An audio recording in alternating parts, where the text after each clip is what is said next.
In this video, we are going to study about the design specifications in frequency domain. Whenever we want to design any control system in the frequency domain, then these specifications have to be specified by the manufacturer. So let's study about these specifications.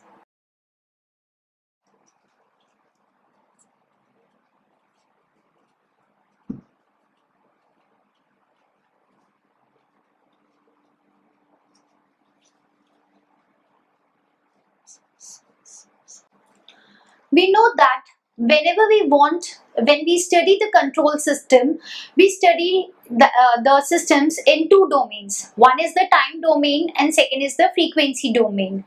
In time domain also, we have some specifications which are known as the transient specifications of the system. Just like the transient specifications, the control system also have some specifications in the frequency domain. Okay, so these specifications are necessary whenever we want to design the system in the frequency domain. So the first design specification is the resonance peak.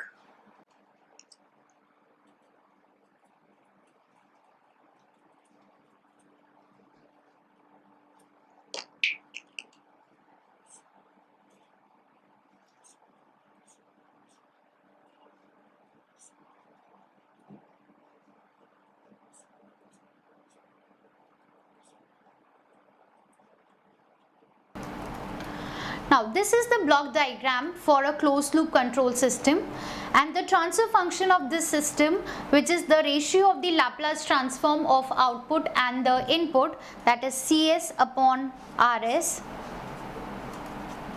It is given by Gs upon 1 plus minus Gs Hs. So this is the transfer function.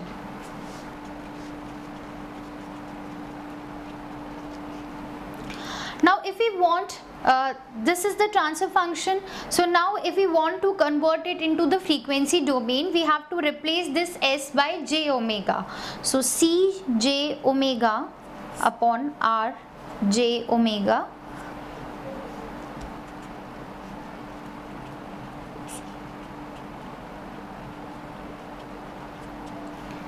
This is the transfer function in the frequency domain. We have replaced S by j omega, so it is converted into the frequency domain. Now if we take the magnitude of this transfer function, which is represented by the two lines here, this is the magnitude which we have taken. So it is represented by m j omega. This is the magnitude of this transfer function.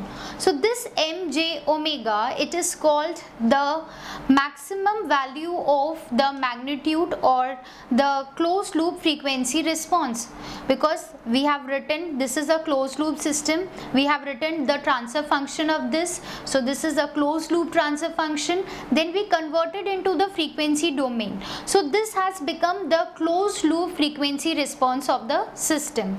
So this mj omega, it is the maximum value of the mj omega or the magnitude of the transfer function.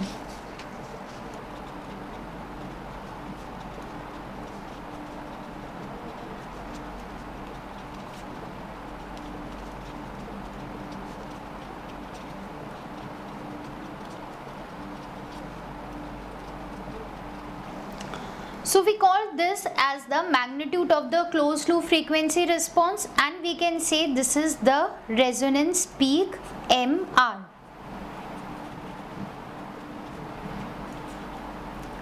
This resonance peak, this specification is useful to define the relative stability of the system.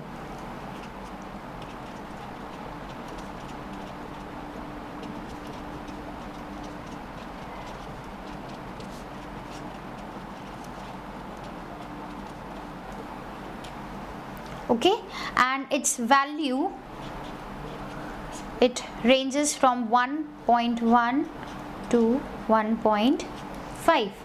So this is the resonance peak, the first specification in the frequency domain. Now next specification is the resonance frequency. Just like in the transient specifications or the specifications in time domain, we studied the maximum overshoot. So here we have the resonance peak. Maximum overshoot was also the maximum value which is attained by the system. So here also the resonance peak, it is the maximum value of the magnitude or the closed loop frequency response. Next we were having damping frequency and natural frequency. Here we are having the resonance frequency. So the next specification is resonant frequency.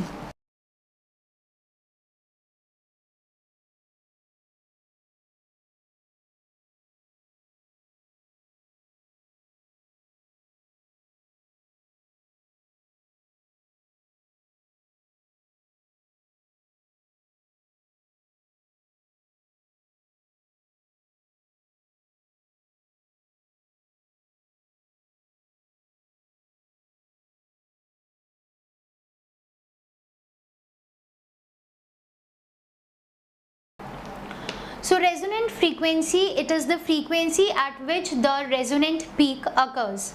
That is MR, the frequency at which the MR is occurring. That frequency is called the resonant frequency and it is represented by omega R. Now this resonant frequency, it gives us information about the speed of the transient response.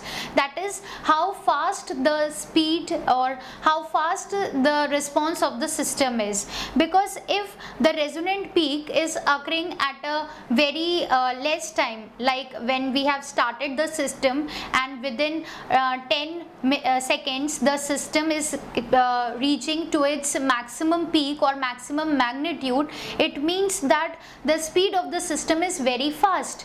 So this resonant frequency, it is giving us information about the speed of the transient response. That is how fast the system is attaining its maximum value. Okay. Now the next specification is bandwidth.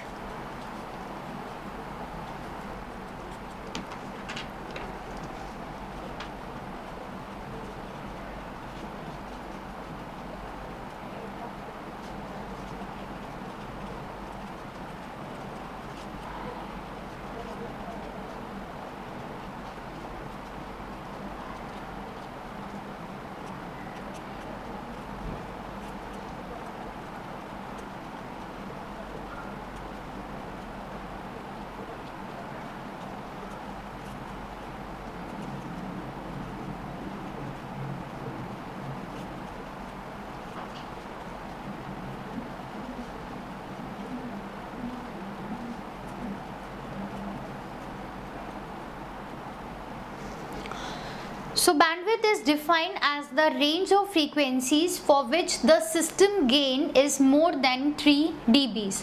3 dB we have defined a value for the magnitude, and if the system gain it is reaching more than 3 dB, so that range of frequency is called the bandwidth. Okay, now bandwidth or this range of gain, that is when the gain is more than 3 dB, so this range ensures that the signal is properly transmitted. Okay, now if the bandwidth is large, then higher frequencies will pass through the system, and this passing of the higher frequency, it is an indication of faster rise in time.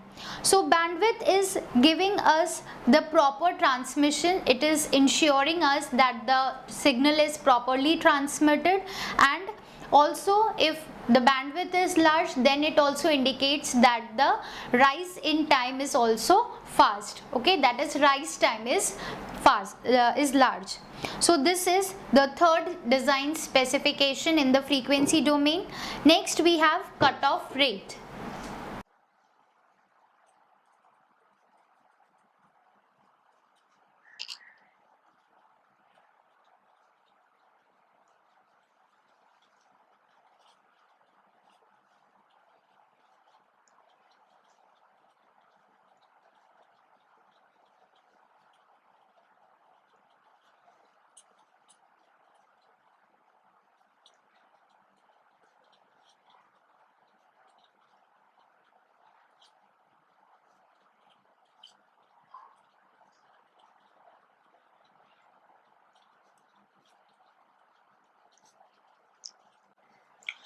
So next specification is our cutoff rate, and it is the slope of the log magnitude curve near the cutoff frequency.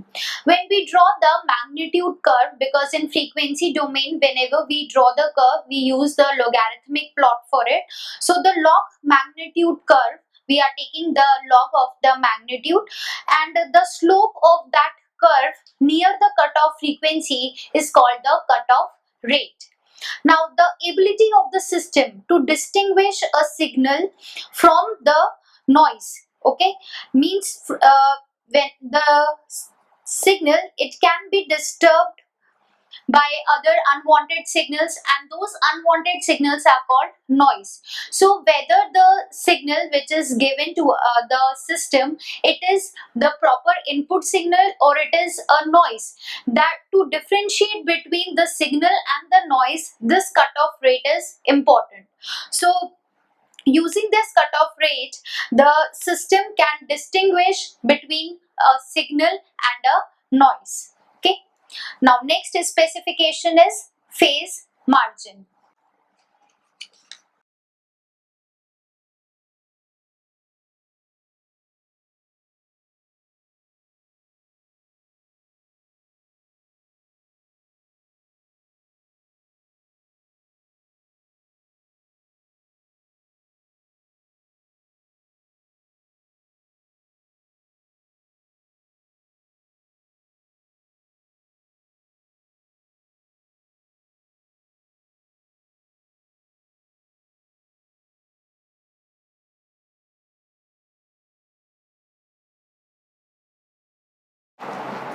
So phase margin, it is defined as the additional phase lag at the gain crossover frequency required to bring the system to the verge of instability.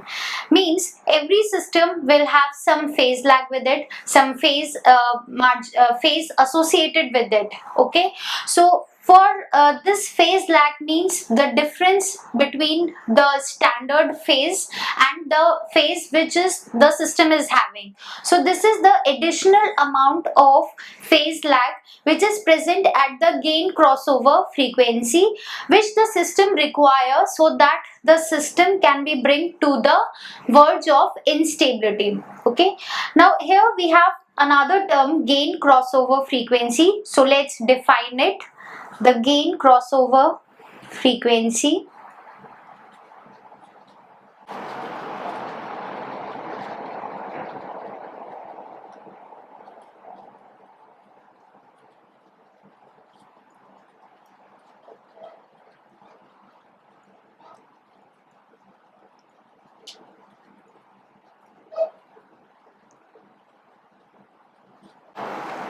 So the gain crossover frequency, it is the frequency at which this magnitude Gj omega, which is known as the open loop transfer function.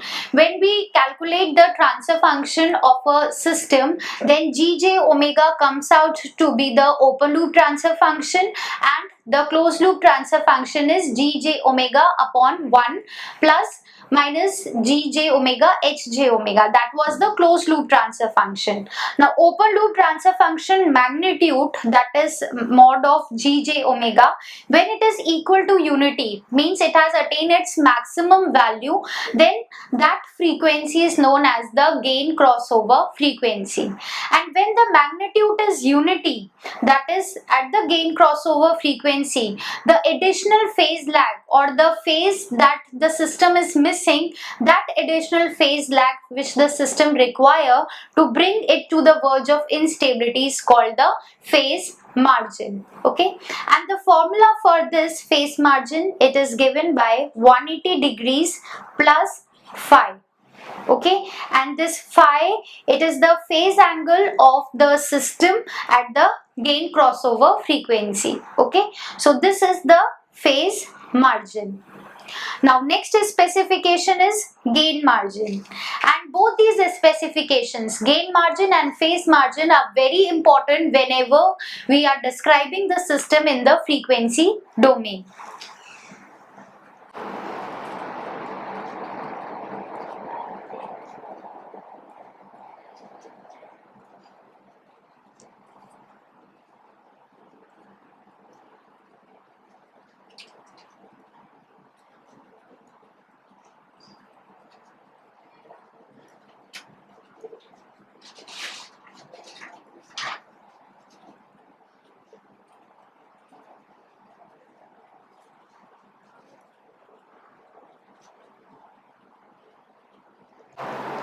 So gain margin, it is the amount of gain in dBs, that is decibels, that can be added to the open loop transfer function before the closed loop system becomes unstable. Just like phase margin was the additional phase lag which have to be added to the system so that it can be bring to the verge of instability.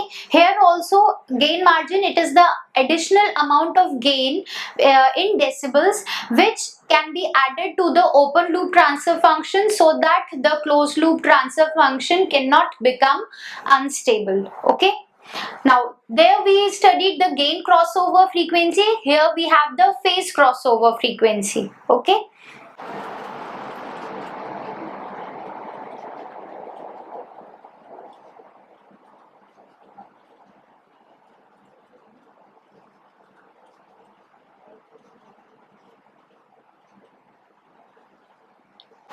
So phase crossover frequency is the frequency at which the phase angle is minus 180 degrees, and gain crossover frequency was the frequency when the gain was 1, that is unity. Okay, so that's the difference between the gain margin and the phase margin. Now the formula for the gain margin is minus 20 log magnitude of Gj omega. Okay. Now these phase margin and the gain margin, they also defines the stability of the system. How? Let's see. If the system is having a positive gain margin and a positive phase margin, then the system is stable. If it has negative gain margin and negative phase margin, then the system is unstable. And if it is having zero gain margin and phase margin, then the system is marginally stable. Let's see how stability is it. Let's write.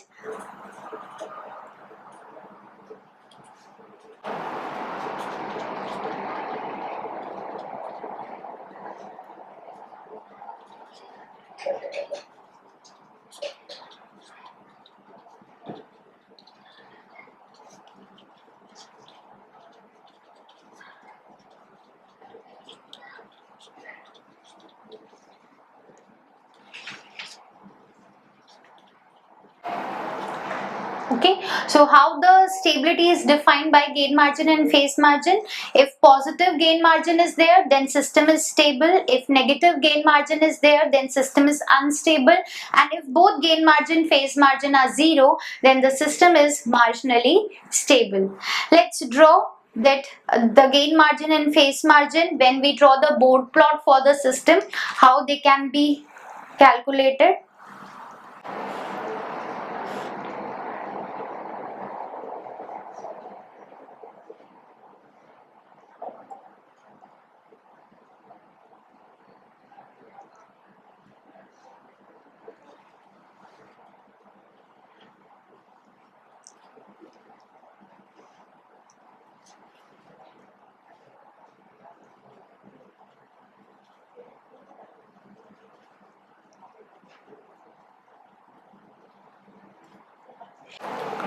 So you can see here that the plot of the magnitude with response to frequency, and this is the phase plot with response to frequency. So here we have the positive gain margin, and here also we have the positive phase margin. Okay, so whenever the system is having positive gain margin and phase margin, that system is a stable system. Now if we see the board plot for the unstable system,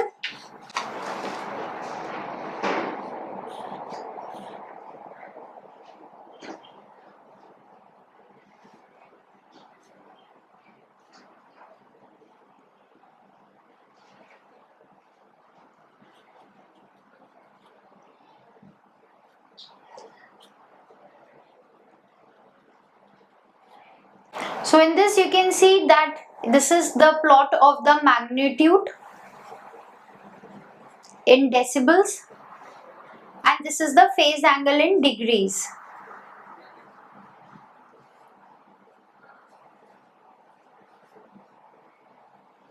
And this line is for 0 dBs and this line is for 180 degrees. Okay, so this is the negative gain margin, and here also we are getting the negative phase margin. So this is the board plot for an unstable system.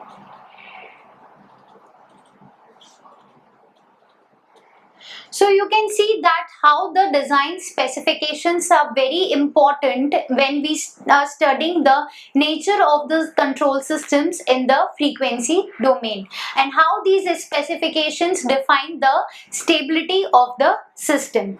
So we have studied the specifications in the time domain also. Earlier we have studied the transient specifications, and now we have studied the design specifications in frequency domain. So how we can correlate the time domain and the frequency domain? Let's see it.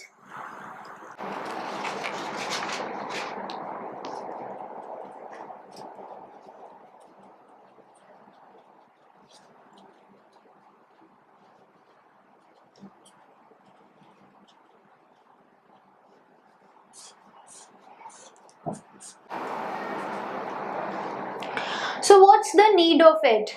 There are sometimes that we have defined the system in time domain and we want to study its nature in frequency domain also, and there are some systems which can be easily described in frequency domain but not in the time domain. So if we can correlate both the frequency and time domain, then we can study the nature of the system in both the domains. So let's study the second order control system first, because we know the response of it. So for a second order control system,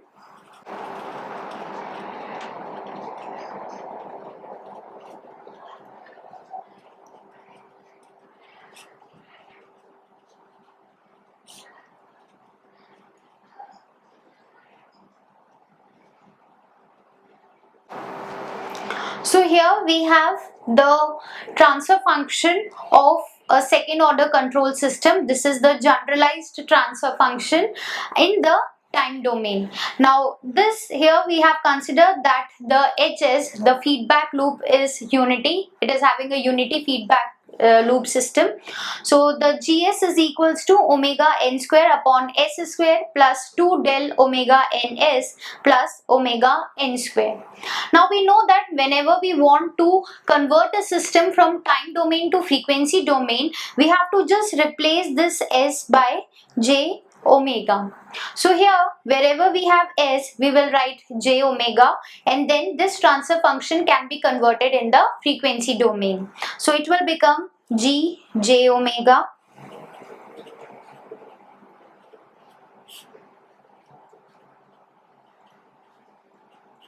this is omega n square.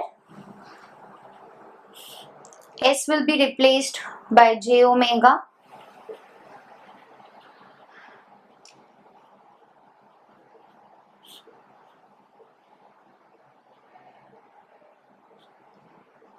So this we have got here.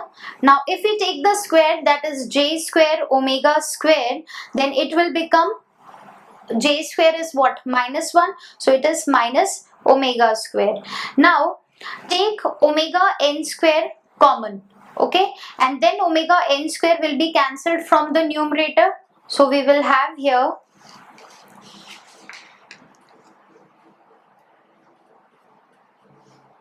omega n square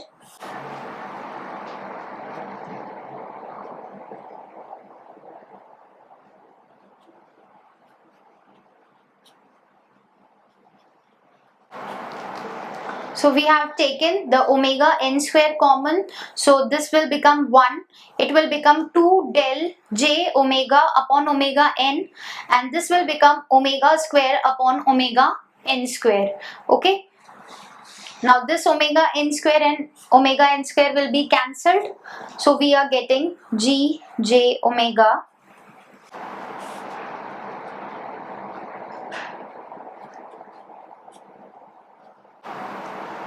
Okay.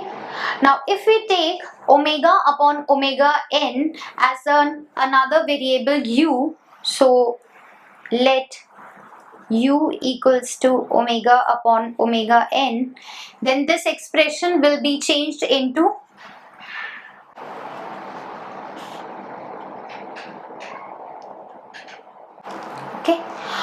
So we have just taken this omega upon omega n as another variable u.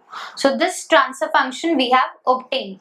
Now we are going to take the magnitude and the phase angle of this transfer function. So magnitude will be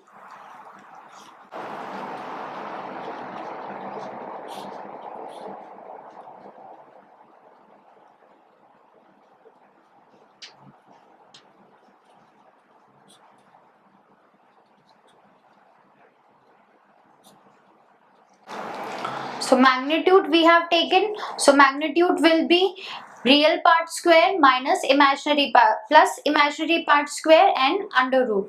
So real part is 1 minus u square. So we have taken the real part square 1 minus u square whole square plus the imaginary part is 2 del u. So 2 u del square. Okay, and phase angle is minus tan inverse of imaginary part upon the real part. So this is the magnitude and phase angle of this transfer function. So we have calculated the magnitude and the phase.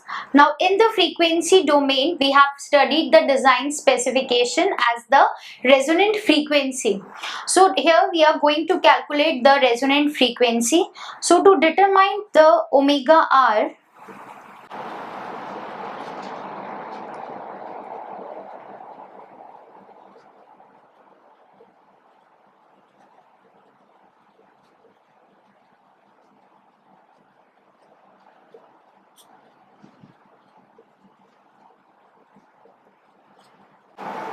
so determine the resonant frequency, we have to differentiate this gj omega with respect to u, and then we have to equate it to 0 and replace this u by ur.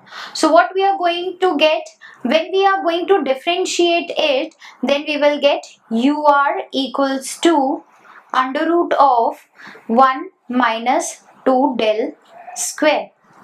Okay, and this ur, because we have taken that u equals to omega upon omega n, we have taken the variable omega upon omega n. So here omega was our frequency, so this ur will be resonant frequency upon omega n, that is the natural frequency. So we will write ur as omega r upon omega n equals to under root of 1 minus 2 del square. That means it is the ratio of the resonant frequency and the natural frequency. Now natural frequency, we are defining it in the time domain. In transient specifications, we have studied the natural frequency, and omega r is in the frequency domain.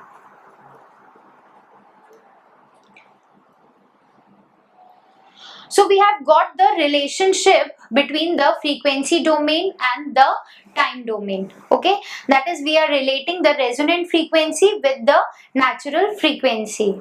Now if we say omega r will be equals to omega n under root of 1 minus 2 del square. This is the relation between the resonant and the natural frequency. Earlier also, when we have studied the transient specification, we know that omega n equals to omega d equals to omega n under root of 1 minus del square. This is the relation between the damping frequency and the natural frequency, and this relation is between the resonant and the natural frequency. Now another specification was resonant peak. So when we calculate resonant peak, it comes out to be 1 upon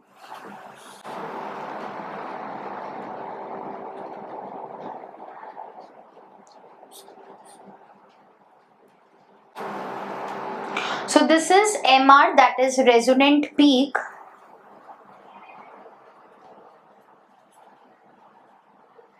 which is equal to 1 upon under root of 4 del square and multiplied with 1 minus del square. If we simplify it, it will be 1 upon 2 del under root of 1 minus del square.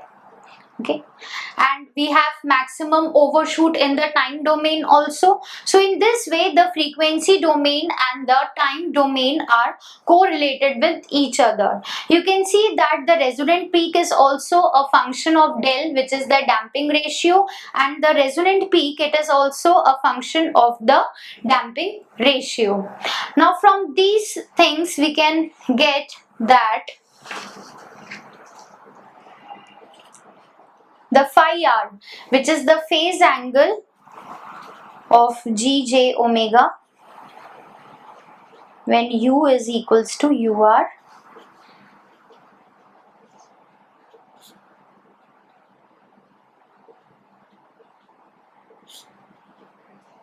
so this is the phase angle, or we can say the resonant phase when the Gj omega at u equals to ur. So this comes out to be minus tan inverse of under root 1 minus 2 del square upon del.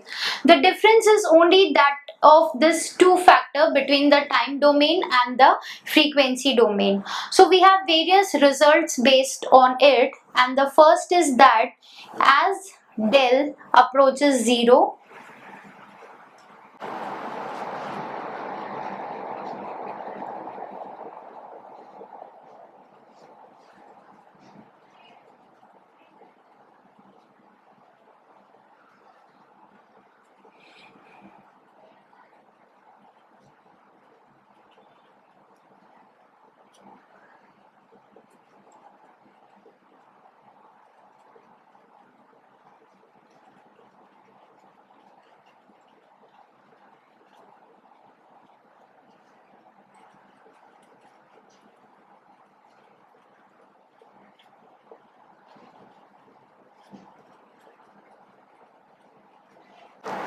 so we have different ranges for defined for this del, because omega r is also a function of del and mr is also a function of del.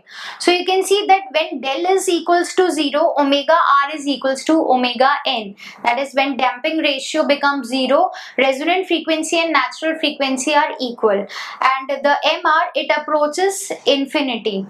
Okay, now when the del is between 0 and 0.5, then omega r is less than omega n, and the mr, that is the resonant peak, it is greater than 1. Now when this del is greater than 0.707, the slope of the magnitude curve, it does not become 0 for any real value of omega. So you can see that the value of the mr and the omega r, that is the design specifications in frequency domain, resonant frequency and the maximum resonant peak, they are how they are related with the damping ratio and the natural frequency. So this is how the correlation can be developed between the frequency domain and the time domain. So in this video we studied about the design specifications in frequency domain, and then we saw the correlations between them. So I hope that this video is clear to you. Thank you.